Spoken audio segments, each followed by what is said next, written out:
Hi guys, layer 6 presentation layer.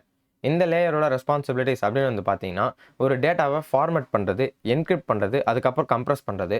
அப்போ தான் centre send பண்ணக்கூடிய டேட்டாவை ரிசீவரால் அண்டர்ஸ்டாண்ட் பண்ண முடியும். இன்னும் சிம்பிளாக சொல்லணும்னா, இந்த லேயர் வந்து ஒரு டிரான்ஸ்லேட்டர் மாதிரி ஆக்ட் பண்ணுது. இந்த வேர்ல்டில் இருக்கக்கூடிய எல்லா அப்ளிகேஷனும் ஒரே ஒரு ஃபார்மேட் ஆர் என்கிரிப்டிங் ஸ்டாண்டர்டை யூஸ் பண்ணுறது கிடையாது. என்னதான் டிஃப்ரெண்ட் அப்ளிகேஷன் டிஃப்ரெண்ட் ஸ்டாண்டர்டை யூஸ் பண்ணாலுமே, இந்த ப்ரெசன்டேஷன் லேயர்ன்றது போத் சென்டர் அண்ட் ரிசீவரால் அண்டர்ஸ்டாண்ட் பண்ணிக்கக்கூடிய ஃபார்மேட்டில் அந்த டேட்டாவை வந்து சேஞ்ச் பண்ணும். Data formatting American standard code for information interchange, இதை வந்து ஆஸ்கின்னு சொல்லுவாங்க. இது வந்து ஒரு டெக்ஸ்ட் பேஸ்டு ஃபார்மேட். கிஃப், இது வந்து மோஷன் பிக்சருக்கான ஃபார்மேட். ஜேபெக் அண்ட் பிஎன்ஜி, இது ரெண்டுமே வந்து இமேஜஸ்க்கான ஃபார்மேட். என்கிரிப்ஷன், ஒரு அப்ளிகேஷன் எப்போல்லாம் ஒரு டேட்டாவை சென்ட் பண்ணுதோ இல்லை ரிசீவ் பண்ணுதோ அது எதுவும் பிளெயின் டெக்ஸ்ட்டாக இருக்காது.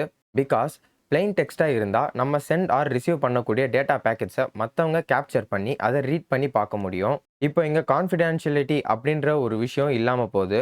இதனால தான் என்கிரிப்ஷன் யூஸ் பண்ணுறோம். இந்த என்கிரிப்ஷன் யூஸ் பண்ணுறது மூலம் டேட்டா வந்து செக்யூராக இருக்கும். அதாவது அந்த டேட்டாவை யாராலுமே ரீட் பண்ண முடியாது. ஒன்லி சென்டர் அண்ட் ரிசீவர் தான் ரீட் பண்ண முடியும்.